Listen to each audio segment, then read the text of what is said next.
अस्सलाम वालेकुम बच्चों, उम्मीद है आप सब लोग खैरियत से होंगे। आज हम ये चैप्टर शुरू करने जा रहे हैं। आज इसको हम डिटेल में पढ़ने वाले हैं, एग्जाम के हिसाब से तैयारी करने वाले हैं। चाहे आप ये कभी भी देख रहे हो साल में, चाहे पेपर में आपके पास 10 महीने बचे हों या फिर 10 दिन बचे हुए हैं, हम आपको ऐसे तैयारी कराने वाले हैं कि आपके है ना फेडरल बोर्ड में 90% से ज्यादा मार्क्स आए। हम आपको इंपॉर्टेंट चीजें एग्जाम्स में क्या क्या एग्जामिनर को चाहिए होता है, ये हमारा पहला लेक्चर नहीं है। तो अगर आपको कुछ चीज समझ ना आए, कंफ्यूजन हो, तो वो इसलिए क्योंकि आपने पहला लेक्चर नहीं देखा हुआ। तो भाई पहला वाला लेक्चर देख लो और ऑर्डर में चलो, बगैर शुरू के कॉन्सेप्ट्स को पढ़े हुए ये आपको कंफ्यूजन, ये पहला लेक्चर नहीं है। अगर आपको पहला लेक्चर देखना है और बाकी सारे चैप्टर्स के भी और इन सारे सब्जेक्ट्स के भी, तो भाई आप जाओ हमारे कमेंट सेक्शन में, यहाँ पे डाली हुई है 4 लिंक।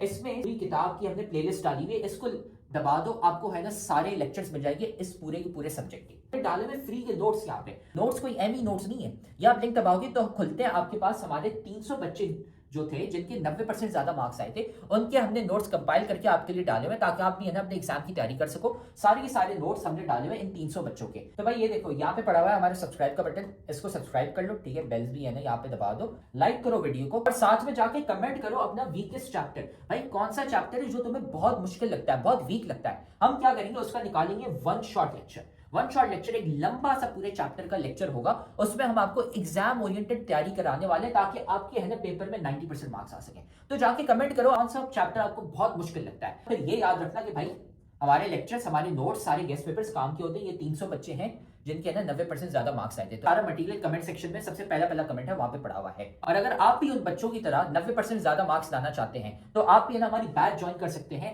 जिसमें हम आपको A to Z सारी तैयारी कराते हैं सारे सब्जेक्ट्स की, है ना। हमारी स्पेशल बैच नंबर 1 है, तो हमें इस व्हाट्सएप नंबर पर मैसेज कर लो। ये सारी चीजें हम आपको देते हैं और एग्जाम के हिसाब से तैयारी कराते हैं। अगर आप भी है ना 90% ज्यादा मार्क्स लाना चाहते हैं, अपने माँ बाप का नाम रोशन करना चाहते हैं। तो अब हम ये लेक्चर शुरू करते हैं। इस टॉपिक को आज डिटेल में हम पढ़ने वाले हैं। Object is said to be in equilibrium। फिर आते हैं कंडीशंस ऑफ इक्विलिब्रियम। अब कंडीशंस ऑफ इक्विलिब्रियम कुछ बड़ी बात नहीं, दो ही चीजें हैं। एक में अगर सिंपल फोर्स लग रही है, दूसरे में अगर टॉर्क लग रही है, ठीक है।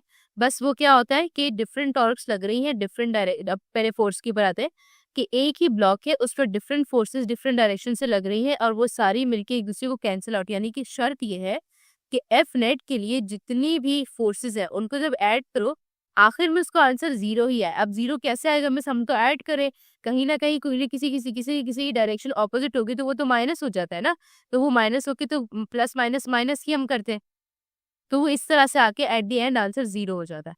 तो बस शर्त ये है कि when the vector sum of all forces acting on the body is zero, then the first condition of equilibrium is satisfied. Mathematically F net is the sum of F1 F2 F3 and up to Fn, तो then ये is equal to zero. Simple सी definition है ये first condition of equilibrium की, उसमें कुछ भी hard and fast rule नहीं है, सिंपल इसका मतलब ये है। अभी ये डायग्राम बहुत कंफ्यूजिंग है इसको समझने के लिए, तो इसको जो हमने अभी ऊपर समझा है हम उसी को वो करते हैं कि अगर हमारे पास भाई ये लेक्चर तो तुम बहुत मजे से देख रहे हो, लेकिन तुम्हें पता है कि लेक्चर देखने से खाली 90% मार्क्स नहीं आ जाते। असल में भाई मार्क्स कैसे आते हैं, तो भाई ये लेक्चर देखने के बाद आपने नोट्स खुद के बनाने होते हैं और फिर साथ में आपने प्रैक्टिस भी करने होते हैं सवाल। भाई ये हमारा फेवरेट कोट है, 90% marks don't come from just hard work, they come from consistency, smart strategy and proper revision. भाई स्मार्ट तरीके से पढ़ो, स्मार्ट तरीका ये हमने आपको बताया हुआ है। तो साथ में हम आपको तरीका भी नहीं बता रहे, साथ में हम आपको दे रहे हैं भाई नोट्स। जाओ कमेंट सेक्शन में, नोट्स में से आपको मिल जाएंगे भाई उन बच्चों के नोट्स। 300 बच्चे थे जिनके 90% ज्यादा मार्क्स आए थे, उनके नोट्स वहां पे पड़े हुए, लेकिन साथ में उधर नीचे हमने आपको सवाल भी दिए हुए प्रैक्टिस के लिए। ये यहाँ पे पूरी गूगल शीट पड़ी हुई है भाई, यहाँ से जाके सवाल प्रैक्टिस करो। खाली ऐसा कुछ नहीं होता कि हाँ हम लेक्चर देखेंगे हमारे मार्क्स आ जाएंगे, नहीं भाई, नोट्स पढ़ने होते हैं और साथ में इनकी प्रैक्टिस भी करनी होती है सवालों की। और ये एग्जाम्पल भी सेम वही बात लिखी जो ऊपर लिखा हुआ है, उसके ऊपर है डेफिनेशन में, कि अगर एक बॉडी पे डिफरेंट फोर्सेस लग रही हैं और वो सारी फोर्सेस आपस में बैलेंस हो रही है और आखिर में उसका आंसर यानी उनके सम का आंसर या उनकी एडिशन करने के बाद इसका आंसर जीरो आ रहा है, so that is called then the first condition of equilibrium is satisfied, ठीक है। और सेकंड कंडीशन में क्या होता है, सेम ही चीज होती है, बस उसमें टॉर्क आ जाता है, यानी कि अगर जो पंखे की मूवमेंट है वो टॉर्क है। What is torque? Torque is the turning effect, पढ़ा है ना हमने ये।